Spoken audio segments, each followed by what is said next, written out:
Well, we're playing free therapist this morning as well on KCMO. Licking our wounds after that butt kicking the Chiefs took in Super Bowl 59 yesterday. Good morning, glad you're here.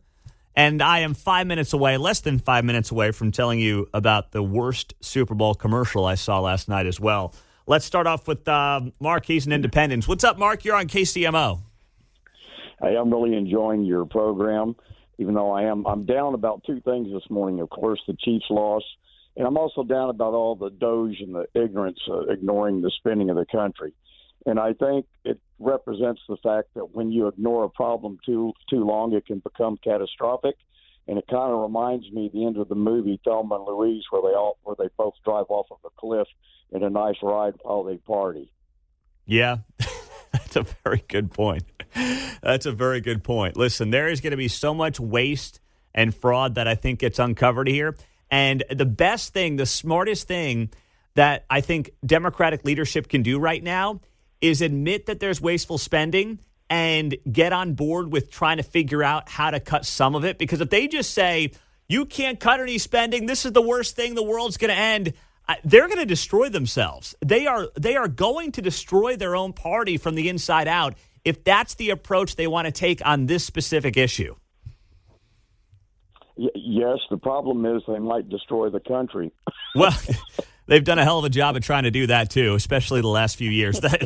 Thank you very much there, Mark. It's a very good point. I mean, even diehard Democratic voters are going to have to admit, hey, $20 million on Sesame Street in Iraq is like not the best way to spend our money through USAID. And there's a litany of things like that you can look at. And frankly, it's not political. It's not. Like, anyone with common sense who pays taxes in America has to be like, yeah, this is ridiculous. This is not what we should be spending money on. And there's a lot that's going to come out of it. And they're looking at every part of government, right? Even Republicans that are usually all about Department of Defense, Pentagon spending. No, look at the Pentagon. They have failed how many audits now? They can't atone for like billions and billions of dollars and figure out where the money is? No, look at the Pentagon, too. I can be pro-military and, in favor of the Department of Defense, but also admit that there is plenty of wasteful spending there as well. Let's go to Excelsior Springs. Mark, what's going on, buddy? You're on KCMO. I have a comment about the halftime show. I was very happy that everybody kept their clothes on. Yes. I did see some people say, hey, there's a small win here with the halftime show, and it's exactly what you pointed out. Everyone kept their clothes on. If your kids were watching and they had no idea what was happening, at least they didn't see people mostly nude. So if you're looking for the smallest of wins, Mark, that is it right there. Yeah, it is a very small win. All the pregame stuff was about the Los Angeles fires and the hurricane disaster. But I remember the tribute that you two gave after 9/11. Oh, yeah. And there was no comparison to what I saw. Yes, that was an all-timer. I remember that very well. You're right about that. That is very, very true. But, hey, the NFL is running the most popular sport in the world right now, or at least in North America.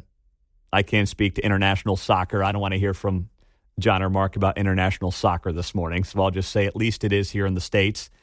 And it's not and should not be too much to ask to say, guys, give me something to work with here. Can you get Morgan Wallen to do a halftime show? I know, he's a little too controversial. What, have you read the Kendrick Lamar lyrics? Go do that on your spare time, but don't read them out loud at the office this morning because you're going to get yourself called into HR. And that's the last thing you want to have happen today. Now, the game stunk. The commercials were awful as well. And while there is a transition happening culturally in America right now, there are some companies that don't really understand that. And one of them is actually the NFL itself. So the NFL ran an ad promoting making flag football a varsity sport in 50 states across the country. And I think that's admirable.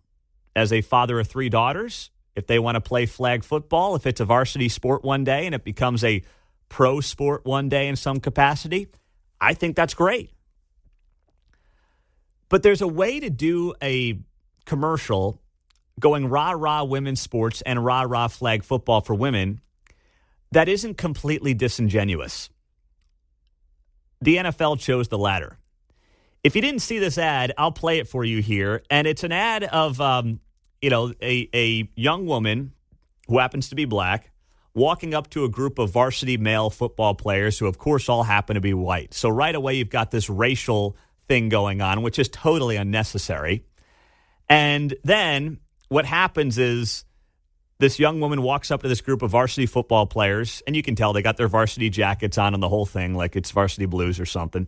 And, she goes up to them and she's like, I'm going to, whip your butt. And they're like, nah, fat chance. So then the whole ad is about her, like, kind of schooling these varsity football players in flag football while promoting women's flag football to be a varsity sport in all 50 states in America. And the ad was made by the NFL.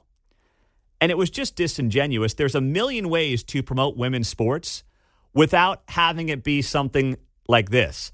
As if anyone actually believes that any woman is going to step on the field with varsity football players and completely school them and whip their butts. Settle this once and for all. Your best guy? Girl. Whatever. Versus our best guy. The Brad. Oh, not the Brad. I'm Brad. I can read.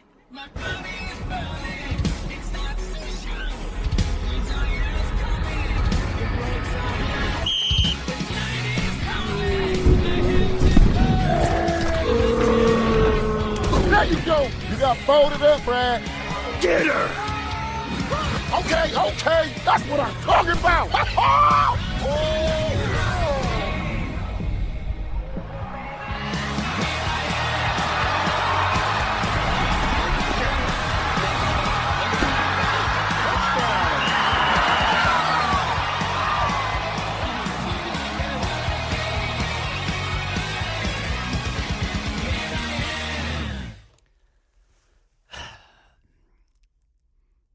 And at the very end of the ad, it promotes the website to get varsity flag football to become a women's sport in all 50 states in the country. And I believe that's a great cause. But the notion that you do it with the backdrop of women are suddenly going to be schooling varsity football players in flag football, if and when this ever happens, is just disingenuous. Because unless it's St. Mary's School for the Blind, I promise you that's not going to happen. In fact, I've often believed that a state championship level men's basketball team or boys basketball team would beat basically every WNBA team by at least double digits. I don't think it would be all that close. I don't. I mean, Serena Williams once said, remember there was all this talk about how Serena Williams could compete against the men? And this was before we had this confusion around men and women playing sports against each other. Serena Williams once famously said, I wouldn't be anywhere near the tour if I was playing men's tennis. It's just a different game. And that's because men and women are different. I know. Talk about a bombshell. I can't believe it, but they are. Once again, the opportunity to highlight successful women's sports is completely stomped out by some drama thing that they create. The Brad? Yeah, the Brad. Scorpions rock you like a hurricane. What year is this? Mm-hmm. Right? Yeah. Kansas City has some competitive women's and girls flag football teams that are good. Yeah. Why not highlight them and show some action instead of the Puppy Bowl? Yeah, that would be great. That's a fantastic idea. I'm on board with that. And don't forget, the 203rd ranked tennis player in the world on the men's side back in 1998 beat Serena and Venus Williams back-to-back at the 1998 Australian Open. Dude was a nobody ranked outside the top 200, and he smoked Serena and Venus Williams, and it wasn't all that close. So let's promote women's flag football. Let's promote women's sports. But let's do it in an honest way. Let's do it in a way that is rah-rah women versus doing it in a way that is the women are going to show up on the football field and start kicking off the Brads and the Chads. No, they're not. Unless Brad and Chad are missing a leg. Okay? Unless that happens, that commercial is not going to ever happen. And that's okay. Because we can frame it through the idea of women are great athletes. They should be able to compete in some kind of football environment against other women. And that would be a lot of fun to watch. And it might be very compelling athletic competition for people in person and on television. But instead, the NFL had to go down the road of making it woke. There wasn't much to like last night. Commercials largely disappointed. The game was a massive letdown. The halftime show absolutely stunk. And that seemed to be a universal opinion. Like, not just people over the age of 35, of which I barely am, but like just across the board. I didn't see anybody being like, man, that was awesome. That was great. I didn't know what the heck Kendrick Lamar was saying the whole time, outside of the very end when he was like, turn off the TV. Did you hear that? Turn the TV off. Turn this TV off. Turn this TV off. Turn this. Sure. I'll turn off the TV. I should have turned off the TV when he told me to. I unfortunately watched the second half. The second half ratings are probably going to be low. Oh, I can't imagine how many people left their Super Bowl parties early yesterday. But if you missed it, because I know sometimes, you get talking during the commercials, this commercial, which was a recruitment commercial for the Secret Service, knocked it out of the park. Visually, it's also a very compelling commercial. It shows the moments after Donald Trump was nearly assassinated in Butler County, Pennsylvania this summer. But it's pretty powerful audio as well, and here's what it sounded like. America was founded on an idea of freedom. America's always stepped forward in time of need throughout our short but powerful history. Ask not what your country can do for you. Ask what you can do for your country. Tear down this wall. We've been there for all of it.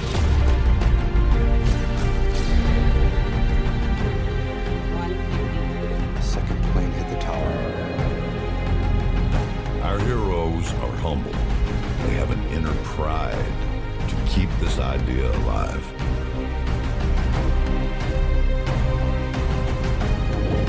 Protectors are born, they're not made.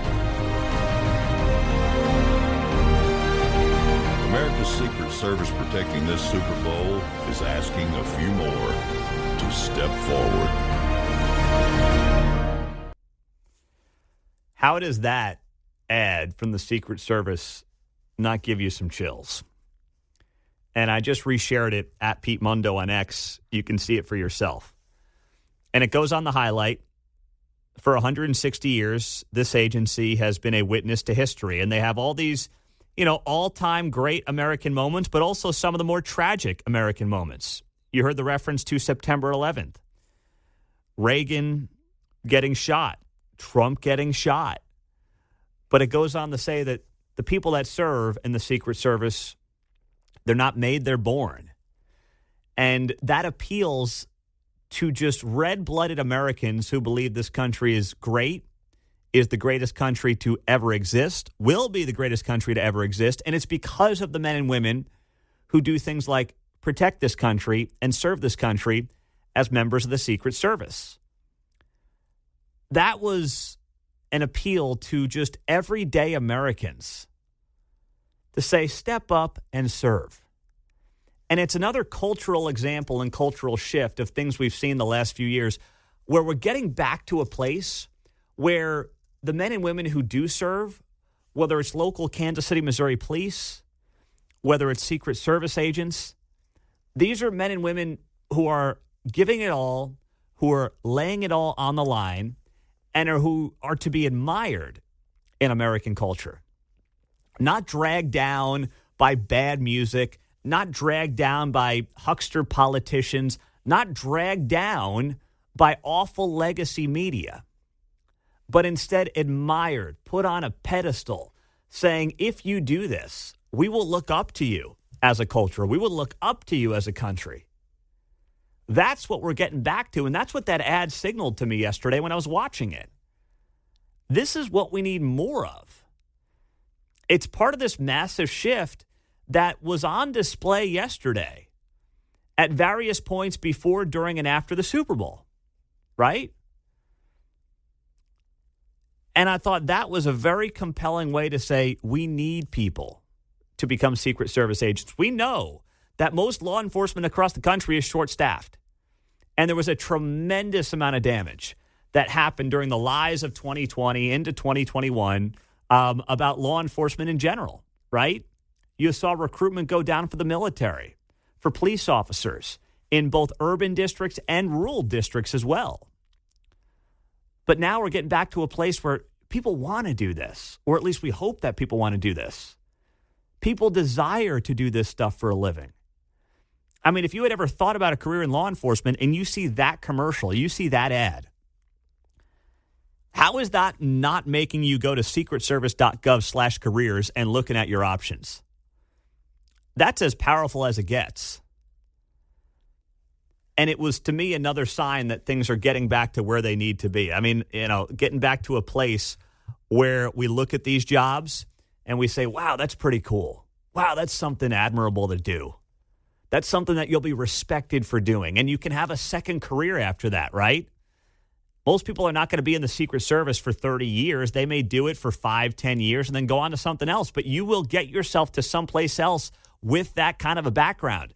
You will be admired for having that kind of a background. You will get interviews for having that kind of a background, not because you went to Harvard Business School necessarily, but because you got a fine undergraduate degree, you spend 10 years in the Secret Service, and there are things that you bring to the table with that kind of a background that those of us that did not serve can never bring to the table. And there was another one as well that stood out to me as I wrap up the hour here on KCMO. And some people may not like that this was a good ad. And I won't play the whole thing because it's more of a visual ad than anything else. But it was one of the top ads, and it came courtesy of Pfizer. And it was an ad about a cute kid who knocked out cancer. And here's part of what that sounded like. Gentlemen, let's get ready to rumble! Don't call it a comeback. I've been here for years. I'm rocking my peers, putting suckers in fear, making the tears rain down like a monsoon. Listen to the bass go boom, explosion, overpowering. And this kid is rolling through the hallways of a hospital with boxing gloves on like he's Muhammad Ali. And he's ringing the bell, and he's, firing his fists off and the whole thing. And the ad, after about 60 seconds, goes on the note, Pfizer is fighting 8 cancer breakthroughs by 2030. How successful they are, I don't know. But I will say this much. Pfizer knows it needs some rehabilitation for its image, and they're doing it in an effective manner.